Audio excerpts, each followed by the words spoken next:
Good morning.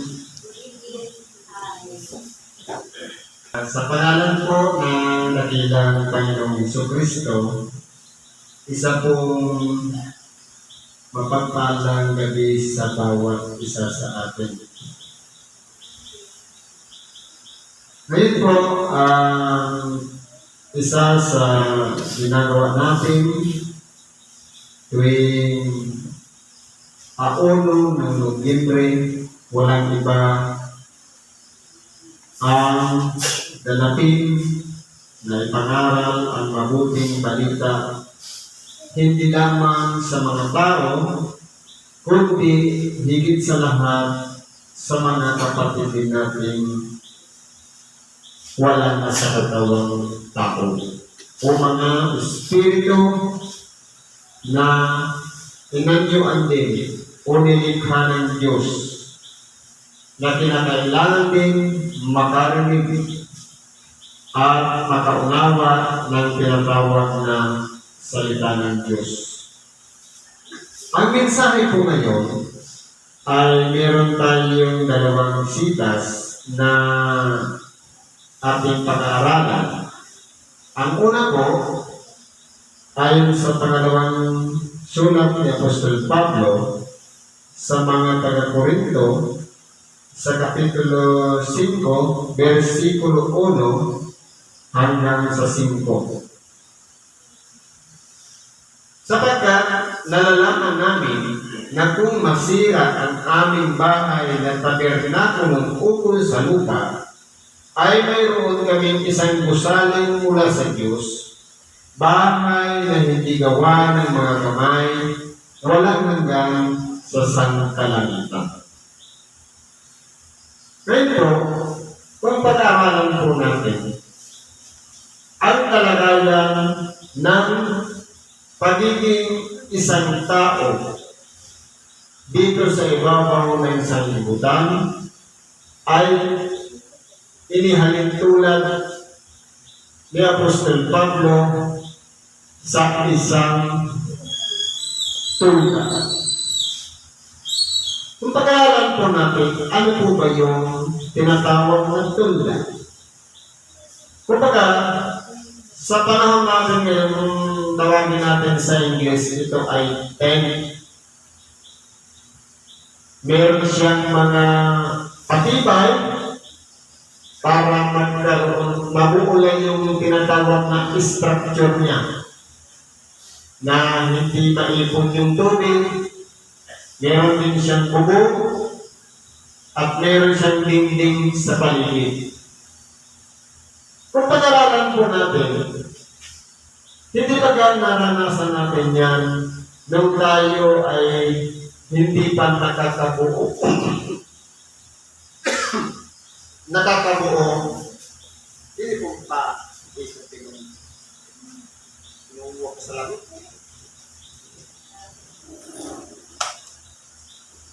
Ito pa kilayo po. Okay.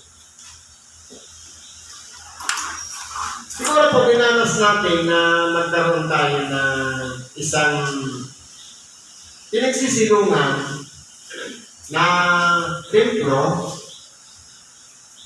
na kung titingnan natin, kaunting hangin, minsan napapatid yung tali, o kaya nalalagot, minsan tayo ay nababasa, tayo ay nilalamig, at pagkaminsan, nasa paghihirap din, lalong-lalo na kapag iyan ay kailangan lang natin inilalagay yung bubong, at kapag wala nang gawain, tinatanggal. Yan po ay bahagi ng karanasan natin.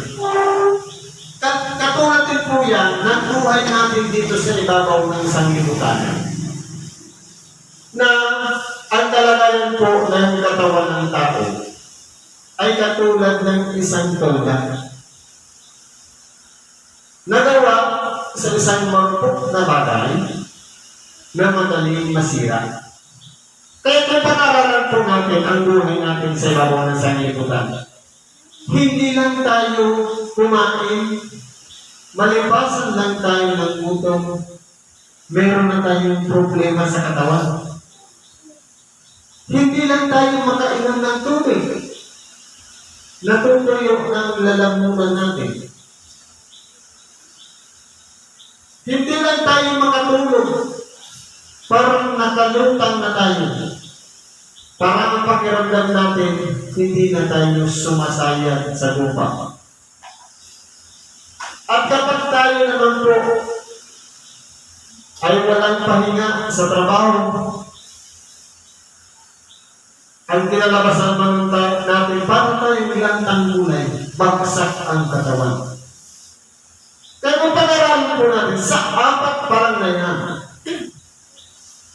yan po natin mayahambing ang ating katawang naman, katulad ng isang tunda na kapag napabayaan, hindi inalagaan, o hindi inaasikaso, madali pong bumagsak ang ating katawang laman. Matulog lang tayo sa isang bagay na malamig o matuyuan ang pawis.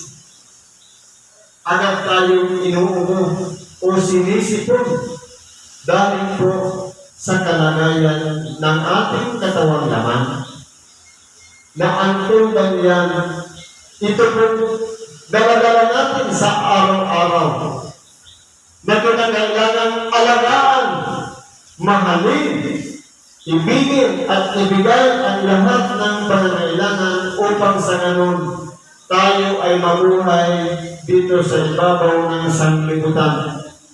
Subalit, sabi niya, may maintenance o pag-aaruga, hindi pwedeng baliwalain o pabayaan sapagkat madali po siyang masira. Kung ganyan po ang kalagayan ng tao, sino po ba ang makakatawid o makakalagpas sa mga bagay na yun? Wala pong iba. Yung marunong pong magmahal ng kanyang sariling katawan, marunong mag-alaga at magbigay ng mga pangangailangan niya. Sapagkat inihalimbawa lang yan ni Apostol Pablo sa isang tolda o kaya isang marupok na bagay na madaling masira. Pero sa kabila po ng ating pagkabuhay dito sa ibabaw ng sanglibutan, meron naman inihanda ang Diyos katulad ng isang gusali o isang bahay na matibay na hindi masisira, bahay na hindi gawa ng mga kamay, walang hanggan sa sangkalangitan. Ibig sabihin, kapag tayo po pagkatapos ng ating pamumuhay dito sa ibabaw ng sanglibutan ay nalagot ng ating hininga, meron ba pong inihanda ang Diyos na isang tahanan hindi gawa ng mga kamay, walang katapusan doon sa sangkalangitan. Wala pong iba yung katulad ng tinanggap ng ating dakilang Panginoong Jesucristo, ang niluwalhating katawan sa mga tuwing bagay, ang buhay na walang hanggan. Kaya ano po sabi nito? Sapagkat tunay na sa ganito kami ay nagsisihibig na nagdanasang mabilisan kami ng aming tahanan mula sa langit. Tayo po'y nahihirapan at nagsisipag-hibig na kumbaga, gusto na nating makuha o makamtan ang buhay na yan, pero hindi pa po napapanahon. Siguro, lahat naman po tayo, inaasam-asam natin yun. Yung gusaling matatag, matibay na hindi nasisira, walang hanggan. Pero po, dahil nga tayong mga tao ay kinakailangan mo ng danasin ang hirap dito sa ibabaw ng sanglibutan, kinakailangan natin magpantay. Sapagkat darating ang panahon kung tayo po ay iningatan natin ang tundang ito at ginamit natin sa kaluluwalhati ng Diyos at sa pagpapangaral ng Ebanghelyo at tayo nagbibigay ng isang tanglaw o liwanag sa mga taong nadirilan.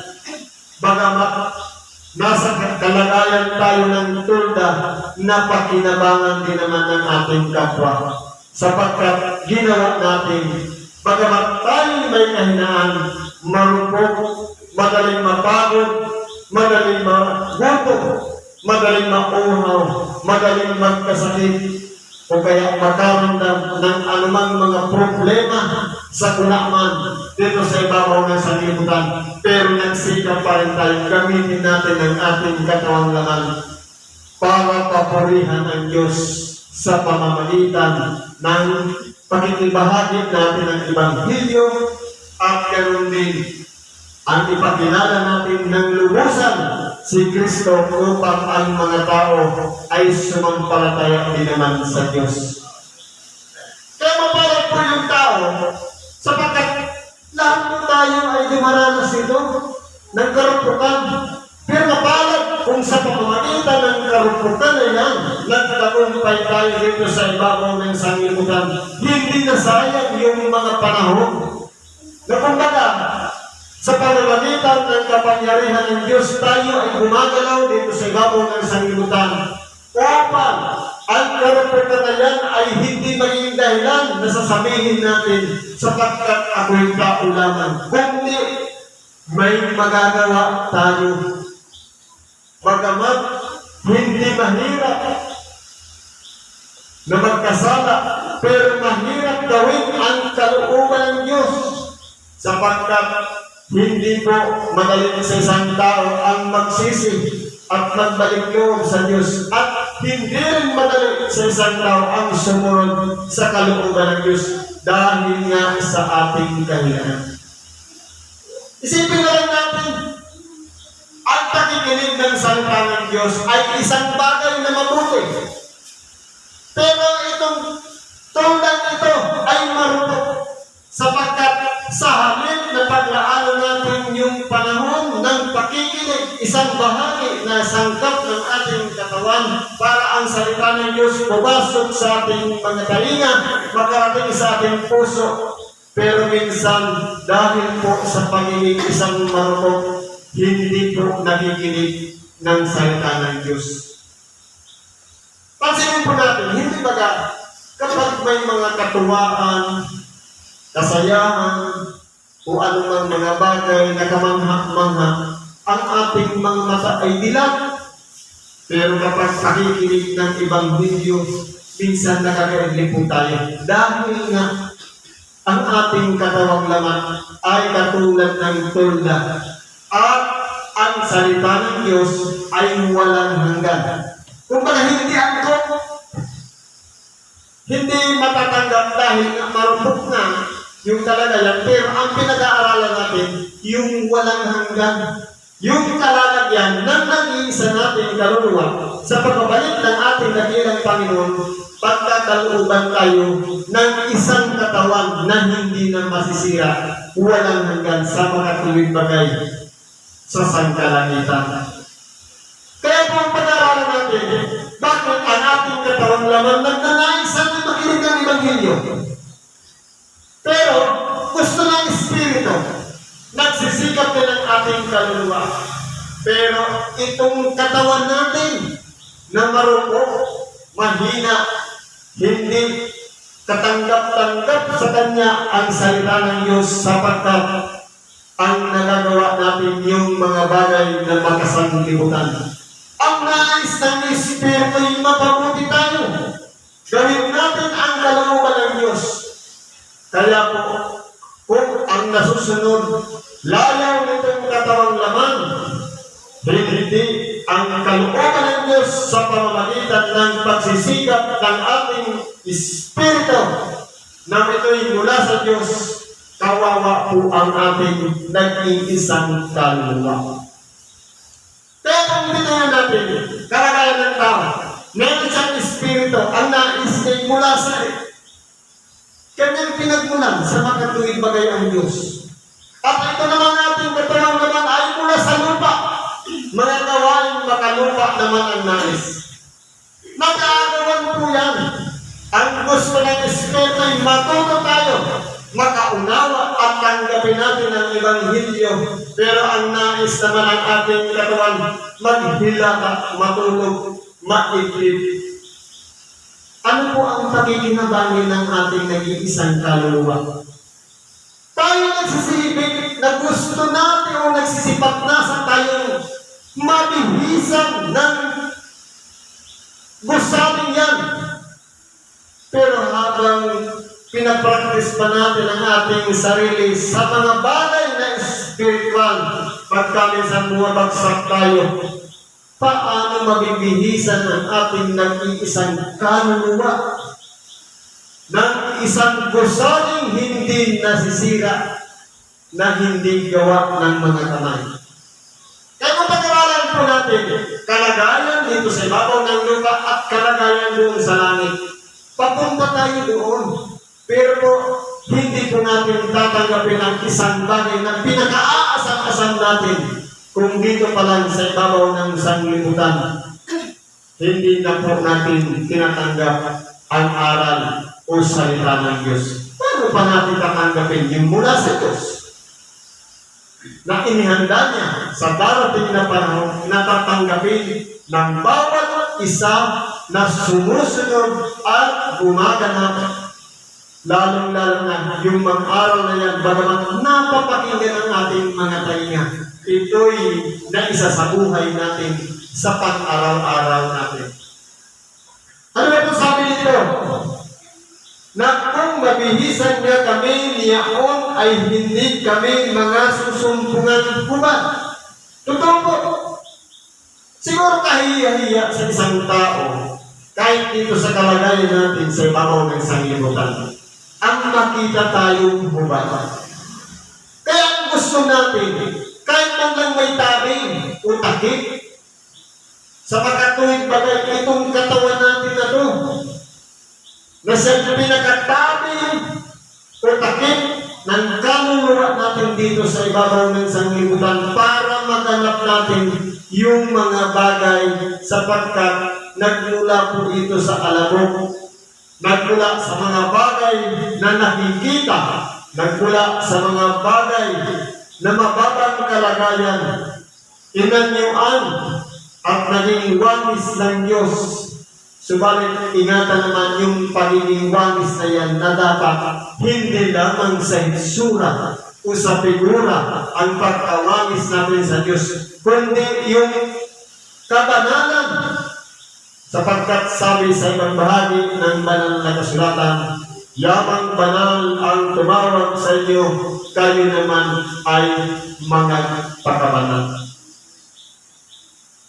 Ibig pong sabihin, tayo po gusto natin na pagkatapos na mamatay, itong katawan naman ay mayroon pang isang bagay na tatanggapin tayo. Sa makatuwid, hindi tayo mga susumpungang hubad sapagkat muli na naman mabibihisan ng katulad ng isang gusaling hindi nasisira. Ano pa sabi dito? Sapagkat tunay na kaming nangasang tabernakulong ito ay nagsisihibig na nangabibigatan. Hindi sa niranasan namin maging hubad, kundi niranasan namin kami bihisan upang ang may kamatayan ay lamunin ng buhay. Ibig kong sabihin dito, tayo pong nananahan dito sa katawang laman na ito ay nangabibigatan, hindi lamang sa pasanin na mga problema, kabigatan dahil sa ating kahinaan o karupukan.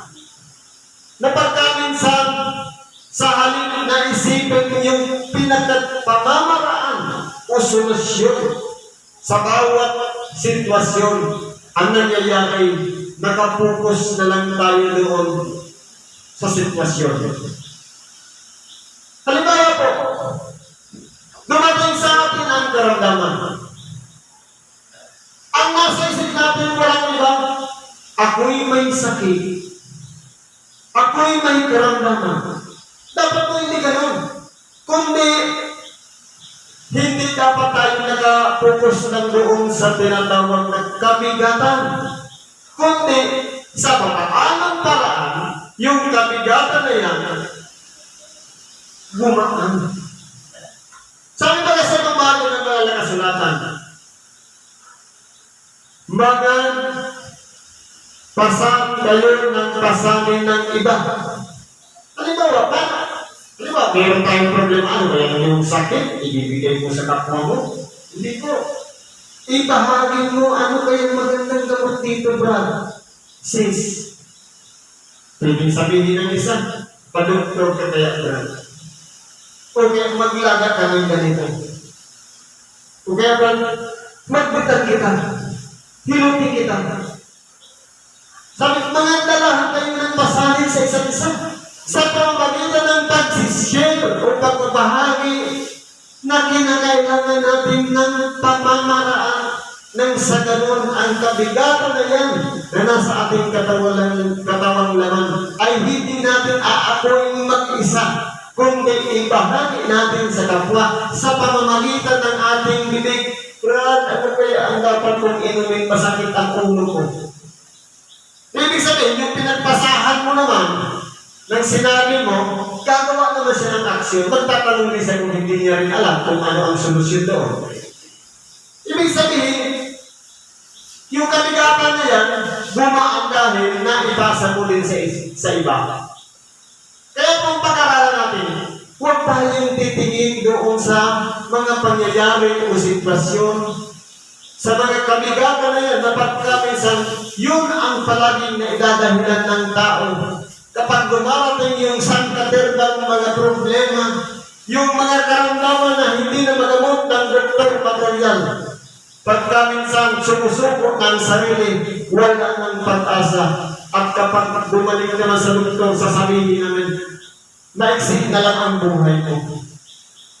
E kung titingnan natin, sa halip na nakatulong, yung pinagpasahan natin, upang tayo magpatuloy pa ng buhay, ang mangyayari na, na lang pala ang buhay ko. Wala na pala akong halaga. Anong gagawin niya dyan? Aabusuhin ng lahat ng bawal na pagkain kakainin niya. Mamapatay na rin pala ako. Pero po, Diyos lang po ang nakatataho ng kalagayan ng tao kung oras na natin. Wala kayo rin sino mang tao ang makapagsasabi sa atin, 6 na buwan na lang ang buhay mo. O makapagsasabi, 5 araw ka na lang. Tanging Diyos lamang ang nakakaalam. Huwag nating pangunahan ang Diyos. Pinahiram lang yung buhay na yan. Siya po ang magkakaloob kung hanggang saan ang panahon ng pagkabuhay natin dito sa ibabaw ng sanglibutan. Kaya po ang pag-aaralan natin, nagabibigatan tayo, nagagsisihimik tayo na kung maaari hanggang matapos ng buhay na ito. Pero hindi po pwedeng pangunahan natin ang Diyos. Sapagkat kung ano ang itinakda ng Diyos sa bawat isa sa atin, kung hanggang saan ang kapalaran o guhit ng ating palad dito sa ibabaw ng sanglibutan. Yung mga panahon, pagka minsan dumarating sa atin ang mga problema, ang mga karamdaman, lilipas lang yan. Hindi naman yung mga natili. Ang mga problema palaging may solusyon. Sabi nga, huwag mong pupusan yung problema. Lahat ng problema may solusyon. Doon ka sa solusyon. Hindi pa ka tinuturuan yan sa elementary. How to solve the problem? Unang-una, nandiyan yung given. Ano yung given? May sakit. Nandiyan yung gamot. Nandiyan yung manggagamot. Nandiyan yung mga dahon. Nandiyan yung given. Ano ang kailangan? Ano ang solusyon? Yung pamamaraan kung paano mo iinumin yung dahon na yun. Kung paano ka lalapit sa manggagamot, kailangan mo ng panggastos. Ibig sabihin, focus tayo sa solusyon.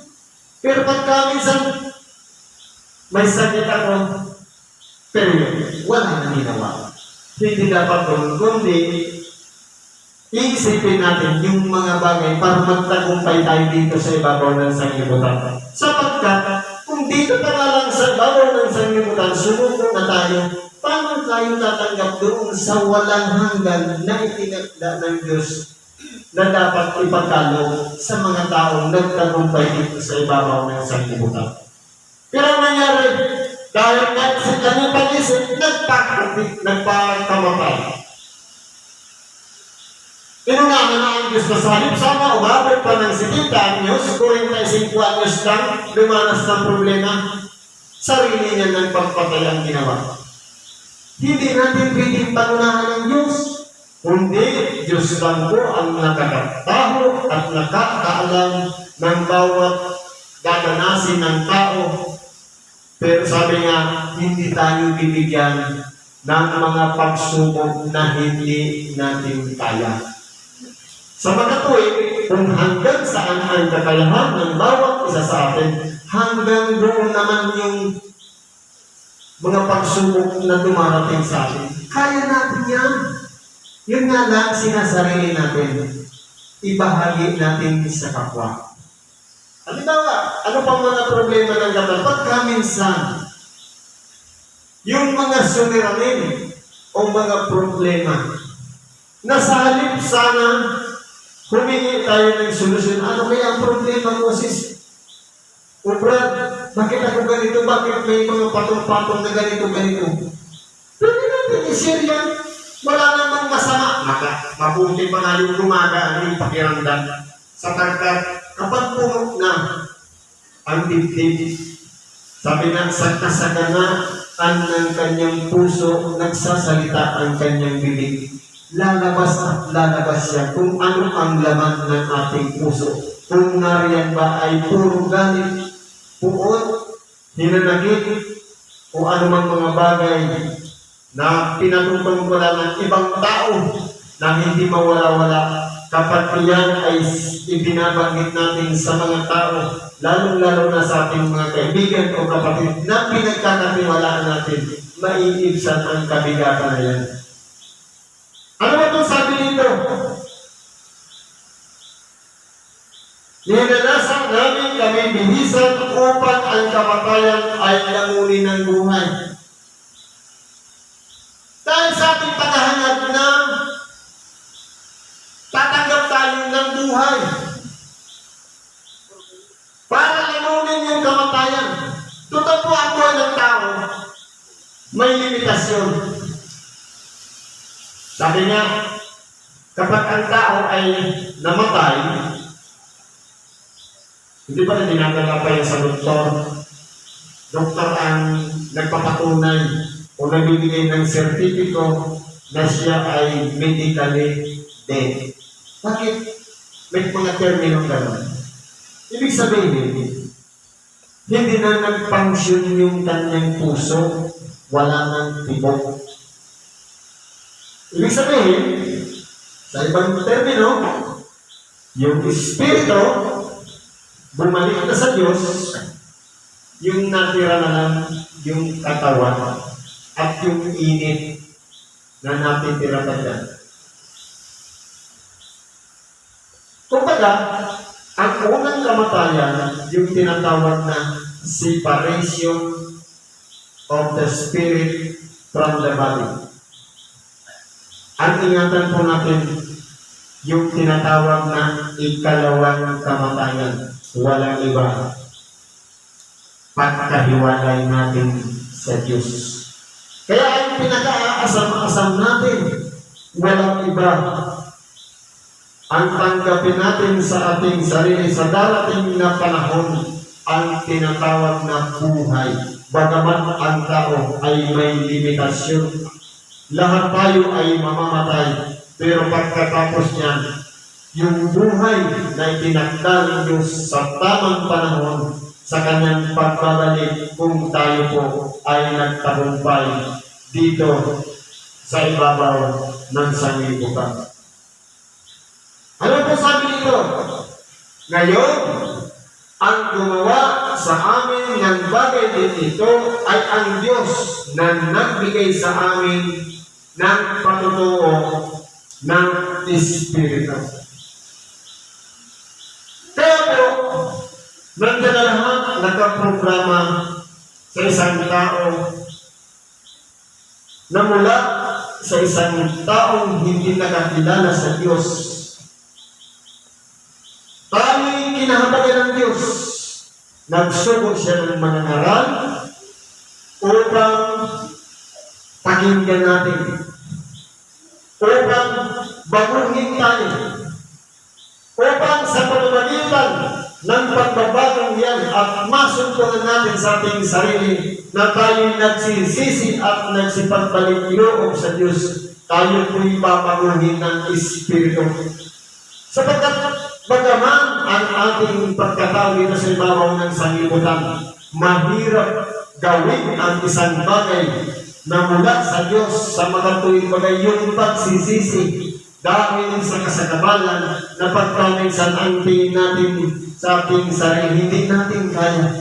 Dahil po yan sa ego o kataasan ng pag-iisip. Pero kapag naarong ng ating puso ng salita ng Diyos na pumasok mula sa ating mga tainga, pumasok sa ating puso at ginanugad yung ating mga puso, lahat ng mga hinanakit na yan, sama ng loob, tuot, galit at anumang bagay na nagiging balakid upang ang Espiritu Santo ay manahan.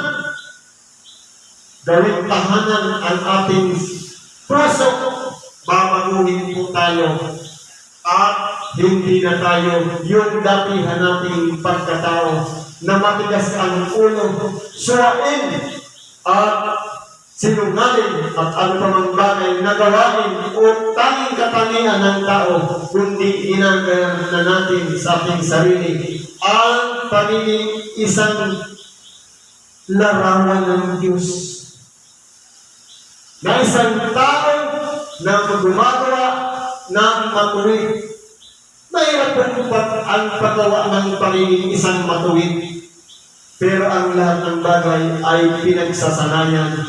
Katulad din ng isang bata kung paano natin sinasanay hanggang sa lumaki.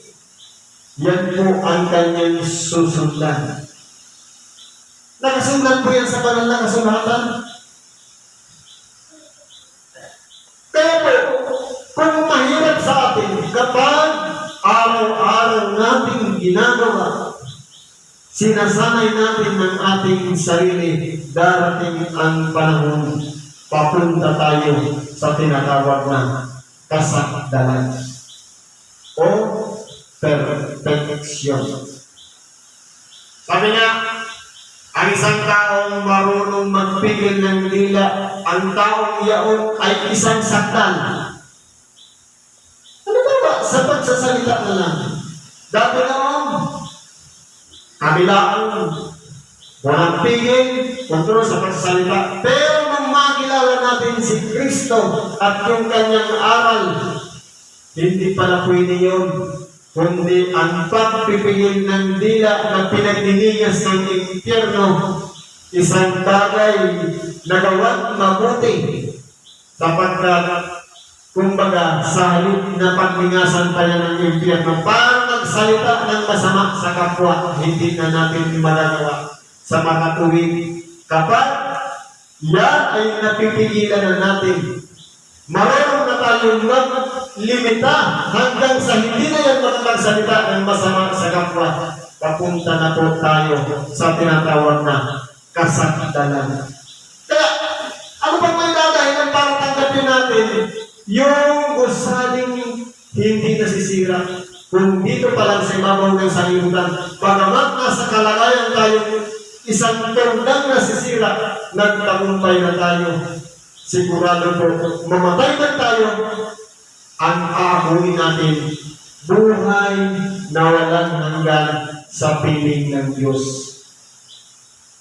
Kaya po, ang pinakamahalaga, hindi po yung kapanganakan, kundi yung kamatayan na minsan lamang parehas dumating sa buhay ng tao. Ang kapanganakan, kumbaga, isang paraan ng pagbibigay sa atin ng kalayaan mabuhay. Pero yung kamatayan, kapag bago nalagok ang ating hininga, nakapagsisi tayo ng lahat ng ating mga kasalanan, tunay po, tatanggap tayo ng kapantalingan ng Diyos doon sa walang hanggang buhay. Yan po ang pinakamahalaga sa bawat isa sa atin na dapat nating pahalagahan. Ngayon po dapat tayo dito sa isang sitas. Sabi po sa Ebanghelyo ni Apostol Juan, sa Kapitulo 5, versikulo 19 hanggang sa 29. Ang sabi po ay ganito, sumagot nga si Jesus at sinabi sa kanila, katotohanan sinasabi ko sa inyo, hindi makagagawa ang anak ng anuman sa kanyang sarili, kundi ang makita niyang gawin ng ama, sapagkat ang lahat ng mga bagay na kanyang ginagawa ay ang mga ito rin naman ang ginagawa ng anak sa kalimting paraan. Kung pag-aaralan po natin, maraming nagsasabi, sa lumantipan nila nga, ang Diyos ay mabagsik. Sa lumantipan nila nga, mahigpit ang Diyos. Pero pag-aaralan po natin, ibinigay ang kautusan dahil po sa katigasan ng mga ulo. At ibinigay din ang kahatulan para sa doon sa mga suwain na hindi sumusunod sa kautusan. Siguro kung hindi sana matigas ang ulo ng mga Israelita, walang kautusan. Wala muna doon na lang sa 10 utos. Nahirapan ng sundin. Ginagawa pa lang ng Diyos yung 10 utos nung pumanhik si Moises doon sa bundok ng Sinai. Nalingat lang ng konti. Pagbalik niya, pinagunahan pa niya na tunawin yung kanilang mga ginto at gawing bisirong bata. Nung pababa na si Moises, nagagalaga yung 2 tapyas na bato na kinasusulatan ng 10 utos. Ang nangyari, nagsipagsamba na doon sa bisirong bata. Tingnan mo nga naman ang katigasan ng ulo ng mga Israelita.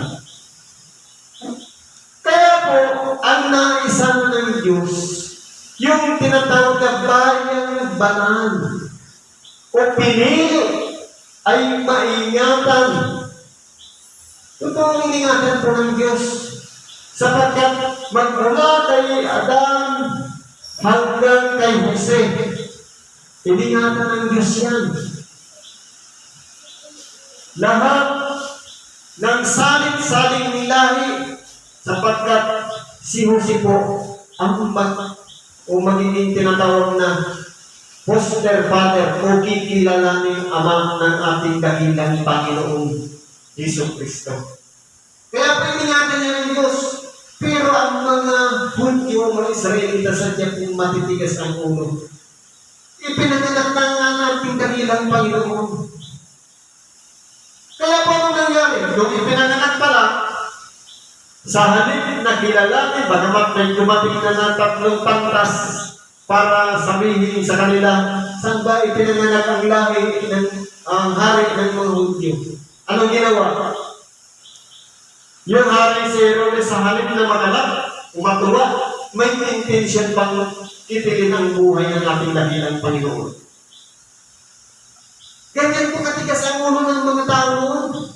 Kaya ipinagdalo ang mga rotusan at ganun din ang mga kahatulan para yung mga suwain, yung mga tampalasan at hindi sumusunod sa mga alintuntunin ng mga palatuntunan ng Diyos.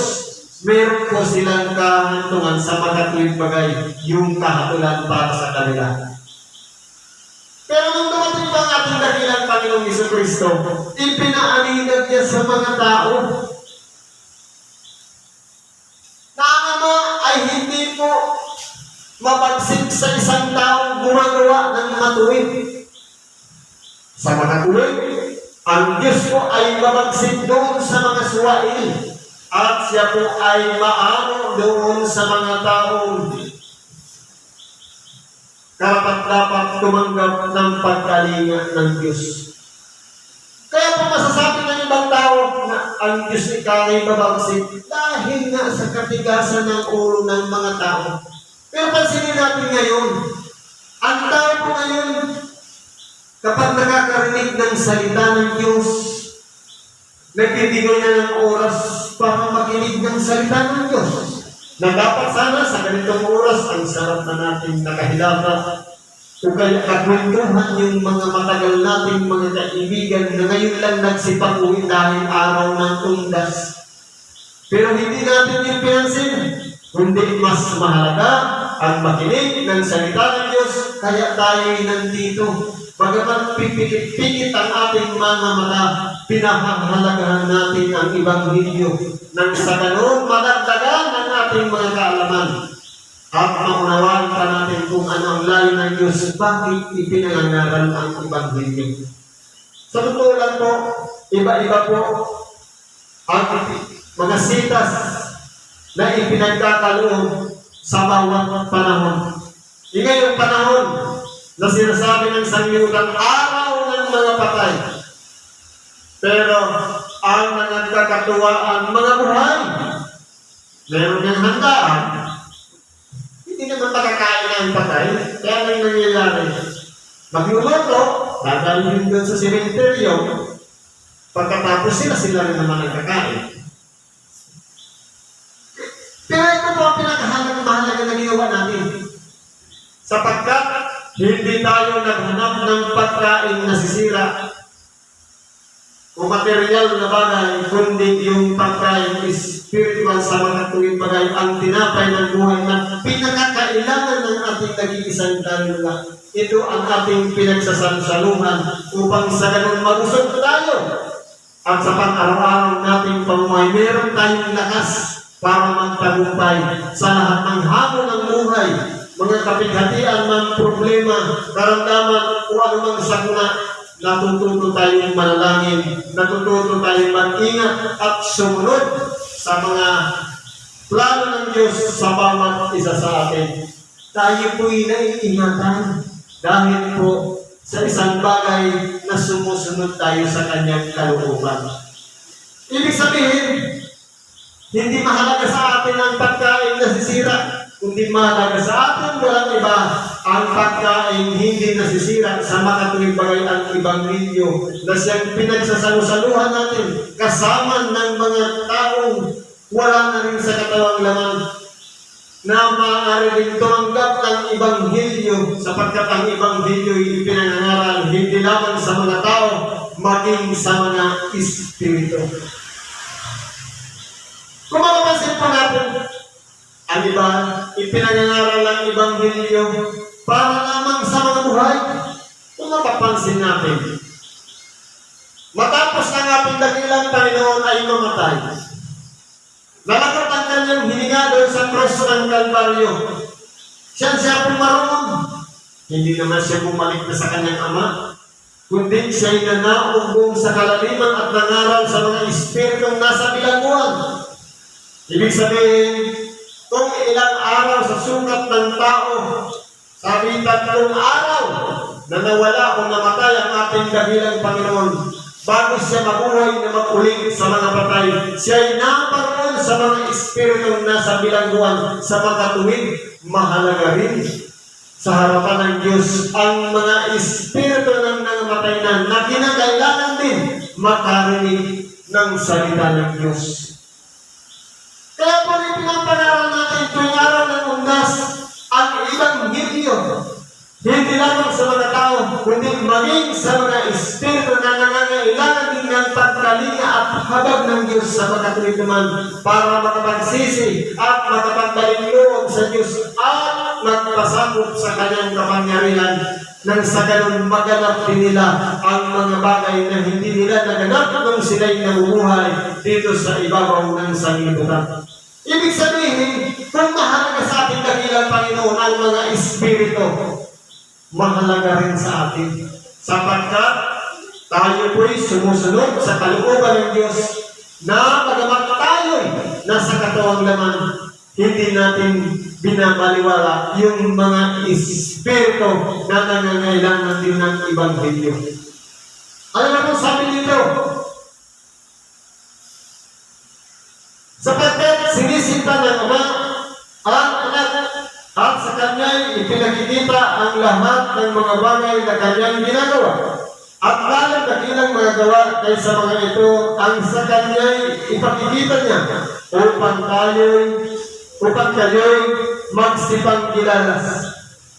Kung pag-aralan pa natin, ilang beses pinatutuhanan ng Diyos na sinisinta niya ang Kanyang Anak. Kung maalala natin, nung tanggapin ng ating dakilang Panginoon, nang siya'y bautismuhan ni Juan doon sa ilog ng Jordan, narinig ng mga tao ang isang tinig na sinasabi, ito ang sinisinta kong anak na siya kong kinalulugdan. Siya ay inyong pakinggan.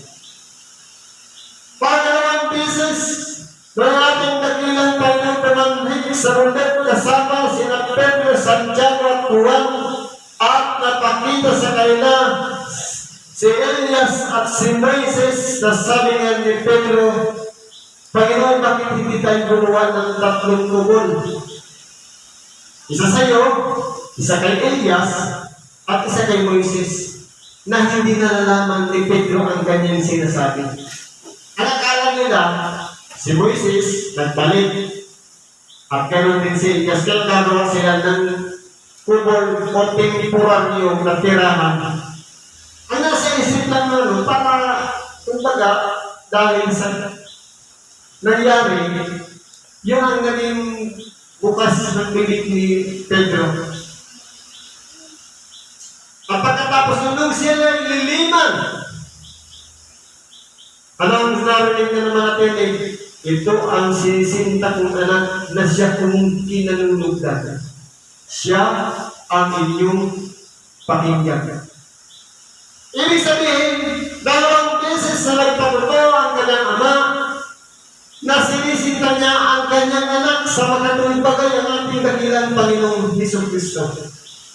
Kaya po, kung ang ating Ama ay gumagawa ng mga bagay na paghihimala, nagbuhay din ang patay sa pamagitan ng mga propeta, mga bulag na nakita, mga bingi na karinig, pilay na kalakad, kitang gumaling, mga inaalihan yung masamang espiritu gumaling. Kung paano nangyari sa panahon ng mga propeta, nangyari din sa panahon ng ating dakilang Panginoon. Sa makatuwid, iisa lang sila. Na bagamat ang ating dakilang Panginoon nasa kalagayan pang espiritu, hindi pa siya isinisilang bilang nasa laman. Gumagawa ng Ama, at kung silang naman ang ating dakilang Panginoon, ginagawa niya rin ang ayon sa nakita niya na ginagawa ng kanyang Ama. Kaya kung naman niya nangaral ng Ebanghelyo sa pamamagitan ng mga bibig ng mga propeta, inilalagay ng Diyos ang salita sa mga bibig ng propeta o tinatawag ng mga tagakita. Ganun din ang ginawa ng ating dakilang Panginoon. Pagamat mabigat sa mga tao ang sumunod sa mga kautusan o sa Ebanghelyo o pangangaral ng salita ng Diyos, inayos po ang ating dakilang Panginoon. Sapagkat tunay nga po, mahirap sa tao ang gawin ang nais ng Diyos. Kung pag-aaral natin, 10 utos, kung iisa-isahin natin, mahirap pong gawin sapagkat lalagay po yan na 10 po pala yung pagbabatayan natin ng mga bawal at pwede natin gawin. Anong ginawa rin natin dakilang Panginoon? Inilagay niya sa 2 na lang na utos. Ibigin mo, o yung unang 4, ibigin mo ang Panginoon mong Diyos ng buong lakas, ng buong pag-iisip, ng buong kaluluwa. At ang pangalawa, ibigin mo ang iyong kapwa katulad ng ating sarili. Ibig sabihin, kung dati sabi, huwag mong babanggitin ng biglaan ang pangalan ng iyong Diyos. Huwag kang luluhod. Huwag kang gagawa. Anong sinabi? Ibigin mo ang Panginoon mong Diyos. Paano natin masasabi yung pag-ibig? Walang iba, yung pagkilala sa Kanya. Yung pagtatanyag sa Kanya. At umaasa tayo sa Kanya. Na walang iba tayong malalapitan dito sa ibabaw ng sanglibutan, nahihingan natin. Walang iba, kundi ang Diyos lamang na magbibigay sa atin ang kasagutan sa lahat ng mga problema.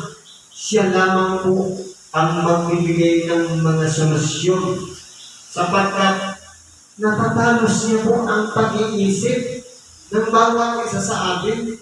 Sabi nga, kahit nga mamuhog natin bilang lahat, siguro tayo kahit isang bahagi lang ng katawan, kahit kilikili lang, hindi natin mabilang yung buhok, pero ang Diyos bilang lahat yan. At bilang yan, pati yung binungon natin. Kaya kung pag-aaralan po natin, natatalos ng Diyos ang bawat isa sa atin kung tatanggapin natin siya at iibigin natin siya. Yung problema, pagdilat pa lang ng mata, bumangon, mas nauna pang nahimas yung ulo ng manok kaysa magpasalamat. Diyos ko, salamat sa panibagong buhay sapagkat nakita ko pong muli ang liwanag. Ano ba sabi? Ibigin mo yung kapwa katulad ng iyong sarili. Paano natin masasabi sa ating kapwa na huwag mong pabayaan ang sarili mo, tayo pabaya? Sabi, pag-ibig sa kapwa katulad ng sarili. Unahin muna natin ang sarili. Ibigay natin lahat ang kailangan ng ating katawan. Hindi lamang material o pangangailangan para matulog, kumain, uminom, kundi ang manalangin. Dapat nagawa na natin yan sa ating sarili, ibahagi natin sa iba. Yun ang tinatawag na pag-ibig. Huwag tayong maging makasarili sapagkat ang pagiging makasarili ay isang makahayop na gawain. Bakit po? Pansinin natin ang mga aso nag-aaway dahil sa pagkain. Ang mga manok, kapag mayroong pagkain, gusto niya sa kanya lang yun. Diyan po ang ugali na hindi dapat mangyari sa atin sapagkat tayo po ay tao. Larawan ng Diyos, hindi tayo dapat makasarili, kundi tayo dapat malawak ang ating pag-unawa sapagkat ang Diyos ay pustos ng biyaya. Hindi niya po tayo pagkukulangin o kukulangin man, humili lang tayo sa Kanya. Ano ba sabi dito? Sapagkat ang amay hindi humahatol sa kanilang mga kundi ipinagkaloob niya sa anak ang buong panahon. Paano ba nangyayari ito? Sapagkat noong ang ating dakilang Panginoon ay sinubok na dito sa ibabaw ng sanglibutan. Yung mga aral na sinulat ng mga propeta, sinulat ni Moises, patungkol sa magiging kalagayan o kahatulan ng tao, kung paano ang tao ay susunod sa Diyos, inayos lahat yun ng ating dakilang Panginoon. Halimbawa, umpisa natin sa mga tingin. Marami yan. Turo sa pagkagalit, turo sa pagpapanaya, turo sa paglilimos, turo sa panalangin. Napakarami yan. Ano ang warning lang natin dakilang Panginoon? Huwag lang natin gawin yung gawain ng mga iskribas at mga Parisiyo na mga mapagpalimbabaw. Mabuti silang tingnan sa panlabas na kalagayan, pero sa kaloob-looban, parang iyong umuungal naghahanap ng masisira. Naghahanap ng mabibiktima. Kaya kung panangaral ang Ebanghelyo, nakapokus sa pagsisisi, pagkatapos ng pagsisisi, ipapangaral naman ang kaloob, ibig sabihin, yun yung sisilangin niya, yung laman ng bulsa. Kaya kung panangaral pa natin dito sa Ebanghelyo ito, bakit pinagkalog sa ating dakilang Panginoon paghatol? Sapagkat nang inayos na ng ating dakilang Panginoon at kanyang mga turo para sa mga tao na dapat sundan natin. Na sinasabi, halimbawa, narinig ka ngayon sinabi, ibigin ninyo ang yung kapat kaputan ninyong kaaway. Ngunit yung sinasabi ko sa inyo, ibigin ninyo ang inyong mga kaaway at igalangin ang mga nagsisipag-usig sa inyo. Hinusay ka ng ating dakilang Panginoon. Ngayon, ang paghatol ay hindi na doon sa dating kautusan. Sapagkat sinasabi sa kabahagi ng banal na kasulatan, noong baguhin ng pagkasiserdote ay kinakailangan namang baguhin ng kautusan. Sa makatuwid, kung papaano natigil na ang pagsusunod ng kamanyan ng mga kaloob sa pamamagitan ng ginagawa ng mga saserdote, ang ating dakilang Panginoon minsan lamang pumasok sa kabanal-banalan at nakaalay ng kanyang sarili. Hindi handog na susunugin, kundi ang sarili sa pamamagitan ng dugo ng ating dakilang Panginoon na ipinagkaloob niya bilang pampalubag loob sa ating mga kasalanan at pagkatapos doon, paghuhukom na ang sunod. Paano tayo hatulan? Mga ngailangan pa ba tayo ng abogado? Mga ngailangan pa ba tayo ng depensa para ipagtanggol tayo? Hindi na po. Kundi ang bawat salita na napakinggan ng ating daingan na pumasok sa ating puso, mananatili na po yan dyan. Kaya kung narinig na natin sinabi na ibigin mo ang iyong kaaway at igalangin mo ang sa inyong nagsisiusig, nakatatak na yan sa puso natin. Ibig sabihin, kapag may nangyayari sa buhay natin na inuusig tayo, igalangin natin siya. Kapag hindi natin yung ginawa, yun ang hahatol sa atin. Yung salitang nandidiyan sa ating puso na nakasulat, nilabag mo yan sis ganitong pizza. Hahatulan tayo. Wala na nung tinatawag na tagapipinsa. Hindi na tayo makakadipinsa. Narinig na natin yan. Mas maigi pa, yung mga hindi nakarinig ng Ebanghelyo, wala silang batas o kautusan na susundin. Ibig sabihin, wala silang kasalanan. Ang may kasalanan, yung alam na yung paggawa ng mabuti at hindi ginawa, kasalanan po yan sa atin. Kaya yun na yung hahatol sa atin, yung salitang nakatatag sa ating mga puso. Sabi niya, hindi ko na kami susulat ang aking mga kautusan sa tapyas ng batos, kundi sa isang pusong laman. Sa makatuwid, ang bawat kautusan na isinulat, dikta ng Espiritu Santo, pumasok sa ating tainga at nanirahan sa ating puso, dapat yun na yung gagawin natin sa ating pang-araw-araw na pamumuhan. Kaya kung itinuro na sa atin ang ating dakilang Panginoon tungkol sa pagkagalit, na huwag palulubagan ng araw. Ibig sabihin, kahit na tayo'y nagagalit, ipinagkakaloob, umay kapahintulutan tayong magalit, pero huwag palulubagan ng araw. Dapat i-reconcile agad. Kapag nagalit ka, Brad, sorry. Tapusin agad. Hindi yung nagalit ngayon, bukas na ako mag-sorry. Hindi kayo na. Paano kung hindi ka na huminga? Kinabukasan, wala na, kapay na. Makakapalapit ka pa ba doon sa iyong kinagalitan? Hindi ngayon pa lang. Huwag nang palubugan ng araw. Ano ba sabi dito?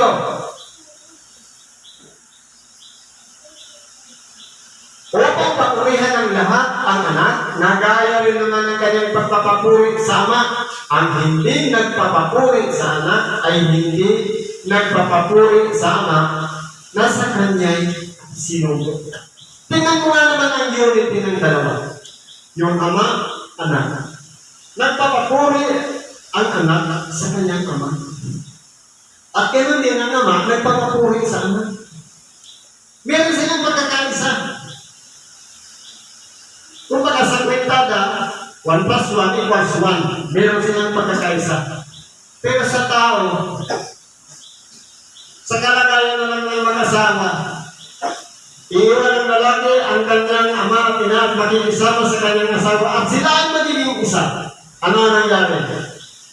Yung gusto ng asawang babae, hindi pwede. Ito ang gusto ng asawang lalaki. Isa na sila. Ibig sabihin, pinagtitibay ng pag-ibig kaya sila naging isa. Lahat ng bagay ay pinag-uusapan para isa namang desisyon. Pero ang nangyari, dahil tumutol, hindi umayon yung babae sa lalaki, naghiwalay. Hindi po yan pinagsama ng Diyos. Pinagsama yan ng pangangailangan. Uminit yung katawan, nagkagusto, nagsama. Pero yung pinagsama ng Diyos, binubugulod yan ng pag-ibig. Bagamat sila'y nagkaroon ng distansya, sila pa rin. Dahil nandyan po ang Diyos na mamagitan sa kanila. Kaya ito, kung pag-aralan natin ang Ebanghelyo, ang unity ng ama at anak, ganyan din ang unity ng mag-asawa. Wala silang iwanan. Ngayon ba natin magagawa na papurihan ng anak? At ganoon din paano natin magawa na papurihan ng ama? Kinakailangan ang pagpapuri natin sa ama dahil sa kanyang bugtong na anak na sinugo niya. Napakinggan natin ang Ebanghelyo. Papurihan natin ang anak dahil sa pag-ibig ng Diyos, sinugo niya ang kanyang anak para sa atin, para tubusin tayo sa pagkakasala. Kaya dapat yung nasa isip natin, walang iba, pahalagahan natin yung kalagayan ng ama at ganoon din yung kalagayan ng anak. Ganyan po dapat ang nasa isipan ng bawat isa sa atin. Ano ba pang sabi dito? Katotohanan, sinasabi ko sa inyo, ang dumirinig ng aking salita at sumasampalatay sa kanya na nagsuko sa akin ay may buhay na walang hanggan. Ibig sabihin, paano tayo mananampalataya kung hindi natin napakinggan? Paano natin masasabi na sumasampalataya ako kay Kristo kung walang tagapangaral? Ibig sabihin, bago tayo mananampalataya, kinakailangan may magsabi. Halimbawa, sa pasyente, paano mo sasabihin, subukan mo rin kaya magpatawag kung walang nagsabi? Ibig sabihin, kinakailangan mo na marinig ng ating tainga, posisyon ng ating isip, papasukin natin sa ating puso, at pagkapag nasisibo yung pananampalataya. Nasasabihin na natin, Glory to God, Your Highness. Sasabihin natin, purihin ang Diyos sa ngalan ni Kristo Jesus. Dahil po, sa salitang yan na pumasok sa ating pag-iisip at puso, nakapagsisigaw na tayo, sabi sa ibang bagay ng kasulatan, Aba, Ama. Kaya po, ang tao po ay nakapagsisigaw, nakapagsasalita ng papuri sa ama at sa anak kung naririyan po sa atin ang pagtanggap at pagdinig ng kanyang salita. sisibol po ang pananampalataya, na ang pananampalataya niya ay hindi lamang sa hanggang huling hiningan ng ating buhay, kundi dala-dala natin yan hanggang sa ikalawang buhay, ang pagsampalataya niyan na tayo tatanggap ng putong ng buhay sa mga tuwing bagay, ang buhay na walang hanggan. Mula yan sa may hanggan na sitwasyon papunta sa walang hanggan. Yan po ang itinuturo sa atin na dapat nating pagsanayan. Lumipat na sa kabuhayan mula sa kamatayan. Ibig sabihin, mamatay man tayo, anumang oras, handa tayo doon sa buhay na walang hanggan. Sapagkat hindi nga natin natatalos ang ating sarili. Yan na po yung pinangarap natin dati na talinhaga dun sa 10 dalaga. Hanapin natin yung langis na pinakakailangan. Walang iba yung pagpapatuloy natin ng ating ginagawa sa makatuwing bagay. Yung pinagsanayan na natin na aral o turo na napakinggan natin, nagpapatuloy po yun. Hindi yung dahil ngayon lang nakarinig ng ibang video, ngayon nagagawin, bukas hindi na. Kundi consistent ang pagtawag. Ano po sabi dito? Sapagkat kung paano ang Ama ay may buhay sa kanyang sarili, ay gayon din naman pinagkalooban niya ang anak na magkaroon ng buhay sa kanyang sarili. Totoo po dati, ang Ama nasa kalagayan ng pagka-Diyos. Ang ginagawa ng anak, yung lahat ng mula sa kanyang Ama. Pero, pagkamat ang Ama ay may buhay sa kanyang sarili, pinagkalooban din niya ang ating kahilang Panginoon ng buhay sa kanyang sarili. Sa pagkatuwing, nung ipinanganak siya dito sa ibabaw ng sanglibutan at nagtagumpay siya, nagkaroon na siya ng buhay sa kanyang sarili. Kaya, nakikita na siya ng mga nangamatay na katulad ni Esteban na nakaupo sa kanan ng Diyos. Kaya po sa buhay natin, kung tayo po ay magiging mapalas, makikita natin yan. Sabi nga, mapapalad yung malilinis ang puso sapagkat makikita nila ang Diyos. Ang problema, mayroong dumi sa ating puso kaya hindi natin makita ang Diyos. Hindi ng mata, kundi dito sa kaloob-looban ng ating puso. At binigyan niya siya ng kapamahalaang makahatol sapagkat siya ay anak ng tao. Ibig sabihin, nasa kanya na po ang paghatol sapagkat siya po ang nagpatunay sa kanyang Ama at ipinagkaloob sa kanya ang paghatol lahat ng mga tao o anak ng tao ay haharap sa hukuman ni Kristo para tayo hukuman o hatulan depende po sa ating mga ginawa dito sa ibabaw ng sanglibutan. Bakit nyo ipanilalas ito? Sapagkat dumarating ang oras na ang lahat ng mga salibingan ay makaririnig ng kanyang tinig. Kaya darating po ang panahon ngayon na nga na ang lahat ng mga salibingan, gumawa man yan ng mabuti o masama, bago siya namatay, ay makaririnig ng Ibanghilyo. Sa mga tuwid, ang Ibanghilyo ay hindi lamang sa mga patay, kundi maging sa mga buhay parehas sila makikinabang ng Ibanghilyo sapagkat mahalaga sa Diyos. Na totoo po, magkaiba ang kalagayan, nauna lang sila na namatay. Pero, ipapangarap din sa kanila ang Ibanghilyo. Kaya kung pag-aralan po natin, mga kaibigan o mga kapatid, buhay man o patay, ang Ibanghilyo po, tatagos yan, kahit yan ay hindi na humihinga. Sapagkat nandiyan pa yung kaluluwa niya. Nandiyan pa yung unawa niya, lamang hindi siya gumagalaw. Katulad din naman natin. Kapag wala tayong ginagawa sa ating sarili, Hindi natin binabago ang ating buhay para din tayong tahan.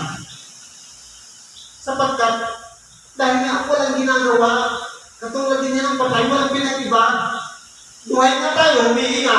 Hindi naman natin binabago ang ating sarili, patay pa rin ang tawag sa atin. Kaya, kung ang Ebanghelyo pinangaral sa mga nasa libingan, dapat mas unang makaunawa yung mga buhay sapagkat meron pa siyang tainga para makinig ng Ebanghelyo kumpara doon sa mga nasa libingan ang bulok na yung katawan maliban sa buto na naiwan para umanggap ng Ebanghelyo ng Diyos. At nagsisilabas ang nagsigawa ng mabuti ay sa pagkabuhay na maguli sa buhay, at ang nagsigawa ng masama ay sa pagkabuhay na maguli sa paghatol. Ibig sabihin, lahat ng tao ay tatanggap ng pagkabuhay na maguli. Pero dalawa yung magiging kalagayan niya. Pagkabuhay na maguli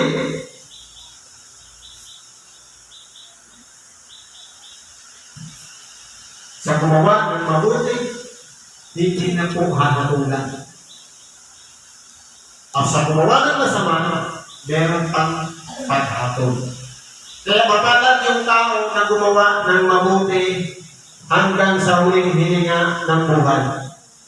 Nagpilit, nagsikap, inaral yung Ebanghelyo at ginawa ang ayon sa kalooban ng Diyos, mapalad sapagkat tatanggap siya ng buhay na walang ilang sa piling ng Diyos. Subalit, sa gumawa ng masama, ang paghatol. Sa makatuwid, hahatulan tayo sa salitang tinanggap natin kung tayo ba'y ginawa natin ang ayon sa kalooban ng Diyos. Siguro nandiyan na muna ang ating pakikibahagi. Ang Ebanghelyo'y pagninay-nilayan natin ngayon at pagsikapan natin sa ating pang-araw-araw ng pamumuhay. Bagamat mahirap tanggapin o ganapin, pero kapag yan ay pinagsisikapan natin sa paunti-unting panahon, magagawa natin ang kalooban ng Diyos sa makatuwing bagay, ang sumunod sa Kanya at gawin ang mga bagay na itinakda ng Diyos sa tao para gawin dito sa ibabaw ng sanlibutan. Maraming po at pagpalain tayo ng Diyos. Magandang gabi sa mga kapatid ko sa laman at magandang araw sa mga kapatid sa Espiritu.